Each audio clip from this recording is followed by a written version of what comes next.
নমস্কাৰ বন্ধুসকল, আজি বিশ্ব শ্ৰমিক দিৱস 1884 চনৰ 1 মে অৰ্থাৎ আজিৰ দিনটোতে আমেৰিকাৰ চিকাগোত হে মাৰ্কেট নামৰ এখন ঠাইত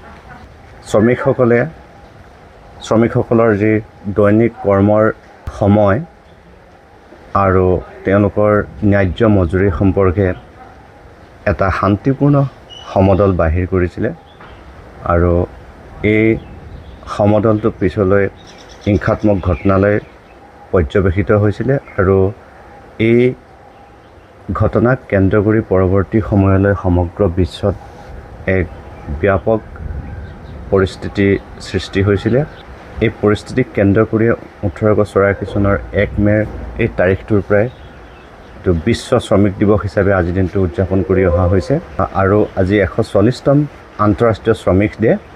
আৰু এই শ্ৰমিক দিৱসৰ সম্পৰ্কে বা এই শ্ৰমিক দিৱসটো কেনে পৰিস্থিতিত ক'ত কি ঘটনাক কেন্দ্ৰ কৰি আৰম্ভ হৈছিলে তাৰ অবিশেষ বৰ্ণনা মই আপোনালোকৰ মাজলৈ লৈ আহিছোঁ। বিশ্বত মালিক আৰু শ্ৰমিকৰ মাজত সদায় সংঘাত হৈ আহিছে। সেইবাবে শ্ৰমিকসকলৰ সংঘাত বা 1884 চনৰ যি শ্ৰমিক আন্দোলন সি কোনো নতুন ঘটনা নহয়। তথাপিও সমগ্ৰ বিশ্বত 1 মে দিনটো আন্তঃৰাষ্ট্ৰীয় শ্ৰমিক দিৱস হিচাপে উদযাপন হৈ আহিছে বাবে আজি এই শ্ৰমিক দিৱসৰ লগত সংগতি ৰাখি এই শ্ৰমিকসকলৰ ন্যায্যতাৰ প্ৰস্তাৱ আৰু শ্ৰমিকসকলৰ ন্যায্যতাৰ যিবোৰ বিষয়, এই বিষয়সমূহৰ সম্পৰ্কত মই চমুকৈ আলোকপাত কৰিব বিচাৰিছোঁ। 1889 চনৰ পূৰ্বতে শ্ৰমিকসকলে প্ৰত্যেক দিনে কেই ঘণ্টাকৈ কাম কৰিছিল আপোনালোকে জানেনে বাৰু? শুনিবলৈ আচৰিত লাগে। প্ৰতিদিনে এজন শ্ৰমিকে 24 ঘণ্টাৰ ভিতৰত 12ৰ পৰা 16 ঘণ্টাকৈ কাম কৰিব লগা হৈছিল। এই যিটো 12ৰ পৰা 16 ঘণ্টাকৈ কাম কৰাৰ যি সময়, সেই সময় নিঃসন্দেহে শ্ৰমিকসকলৰ ওপৰত কৰা এক অমানৱীয় নিৰ্যাতন বুলি অভিহিত কৰিব লাগিব।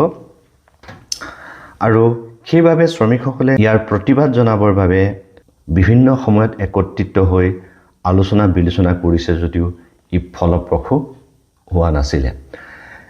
কিন্তু 1884 চনৰ 1 মেৰ তাৰিখে USA অৰ্থাৎ ইউনাইটেড ষ্টেটছ অফ আমেৰিকাৰ চিকাগো চহৰৰ হে মাৰ্কেটত প্ৰায় 3 লাখ লোক সমবেত হৈ এই শ্ৰমিকসকলৰ যি 12ৰ পৰা 16 ঘণ্টা ধৰি প্ৰতিদিনে কৰিবলগীয়া কামৰ সময় মাত্ৰ 8 ঘণ্টা কৰিব লাগে বুলি জোৰদাৰ দাবী তুলি তেওঁলোকে শান্তিপূৰ্ণ এটা সমদল আৰম্ভ কৰিছিল। তেওঁলোকে প্ৰস্তাৱ তুলিছিল যে শ্ৰমিকসকলে দিনটোত 8 ঘণ্টা কাম কৰিব লাগে, 8 ঘণ্টা বিশ্ৰাম আৰু 8 ঘণ্টা ব্যক্তিগত কাৰণত আৱশ্যক পৰিয়ালবৰ্গ ইত্যাদিৰ বাবে। এই উদ্দেশ্যসমূহ আৰোগত কৰি শ্ৰমিকসকলে যি শান্তি সমদল আৰম্ভ কৰিছিলে, এই শান্তি সমদলক বাধা প্ৰদান কৰিবৰ বাবে আৰক্ষীসকলে গুলীবৰ্ষণ আৰু বোমা বিস্ফোৰণ কৰিছিলে আৰু যাৰ পৰিপ্ৰেক্ষিতত এই শান্তিপূৰ্ণ যিটো সমদল বা শান্তিপূৰ্ণ যিটো আন্দোলন আছিলে, এই আন্দোলনে হিংসাত্মক ৰূপ ধাৰণ কৰিছিলে। প্ৰতিবাদীসকলৰ ওপৰত এনেধৰণৰ দমনমূলক নীতি গ্ৰহণ কৰাৰ পৰিপ্ৰেক্ষিতত থিতাতে 4জন শ্ৰমিকৰ অকাল মৃত্যু ঘটিছিল আৰু বহু লোক জীৱনৰ বাবে ঘূণীয়া হ'ব লগা হৈছিল। কিন্তু একেটা সময়তে আৰক্ষী বাহিনীৰো প্ৰায় 7জন ব্যক্তিৰ এই ঘটনাস্থলীত মৃত্যু হ'ব লগা হৈছিল। ইয়াৰ পৰৱৰ্তী সময়ত 1889 চন পৰ্যন্ত এই আন্দোলন চলি থাকিল আৰু প্ৰায় 3 বছৰৰ বিৰামহীন আন্দোলনৰ অন্তত 1889 চনৰ 1 মে তাৰিখে শ্ৰমিকসকলৰ এই ন্যায্যতাৰ দাবীসমূহ স্বীকৃত হৈছিল। 1889 চনত পেৰিছত অনুষ্ঠিত হোৱা এই সভাত শ্ৰমিকৰ দৈনিক শ্ৰমৰ সময় 8 ঘণ্টা আৰু শ্ৰমিকৰ ন্যায্য মজুৰি আৰু সমতা সম্পৰ্কীয় দাবীসমূহে স্বীকৃতি লাভ কৰিছিল। আৰু তেতিয়াৰ পৰাই 1 মে দিনটো বিশ্বৰ প্ৰায়বোৰ দেশত শ্ৰমিক দিৱস হিচাপে উদযাপন কৰি আহিছে।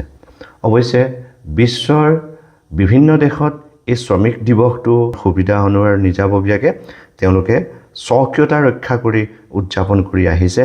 আৰু এই আন্তঃৰাষ্ট্ৰীয় শ্ৰমিক দিৱসে আজি 140টা বৰ্ষত ভৰি দিছে। ৰাষ্ট্ৰৰ প্ৰগতিৰ ক্ষেত্ৰত শ্ৰমিকসকলে প্ৰধান ভূমিকা পালন কৰে। গতিকে শ্ৰমিকসকলে সমতাৰ অধিকাৰ, শ্ৰমিকসকলে ন্যায্য মজুৰিৰ অধিকাৰ, শ্ৰমিকসকলে তেওঁলোকৰ শ্ৰমৰ সময়ৰ অধিকাৰ, তেওঁলোকৰ প্ৰাপ্য। গতিকে এইসমূহ অধিকাৰৰ উপৰিও অনাগত দিনত তেওঁলোকে নতুনকৈ ন্যায্যতাৰ প্ৰস্তাৱ, শ্ৰমৰ সম্পৰ্কীয় প্ৰস্তাৱ ইত্যাদিবিলাক গ্ৰহণ কৰিব। এইসমূহ সাৰ্থক হওক। আন্তঃৰাষ্ট্ৰীয় শ্ৰমিক দিৱসৰ উপলক্ষে বিশ্বৰ শ্ৰমিক সন্থাই যি দাবী আৰু প্ৰস্তাৱ তুলি আহিছে যে শ্ৰমিকসকলৰ দৈনিক কৰ্মৰ সময় আৰু মজুৰি, ন্যায্য মজুৰি সম্পৰ্কত আপোনালোক একমত হয়নে? যদি একমত হয় তেন্তে মোৰ এই ভিডিঅ'টো লাইক কৰিব, কমেণ্ট কৰিব আৰু বন্ধুবৰ্গৰ মাজত যাতে এই ভিডিঅ'টো গৈ পায় তাৰ বাবে শ্বেয়াৰ কৰি দিবলৈ নাপাহৰিব।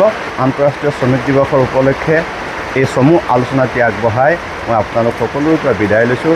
পৰৱৰ্তী সময়ত পুনৰ নতুন ভিডিঅ', নতুন কণ্টেণ্ট লৈ আপোনালোকৰ মাজলৈ আহিম আৰু পুনৰ লগ পোৱাৰ প্ৰতিশ্ৰুতিৰে আজিলৈ মই আপোনালোকৰ পৰা বিদায় লৈছোঁ। ধন্যবাদ।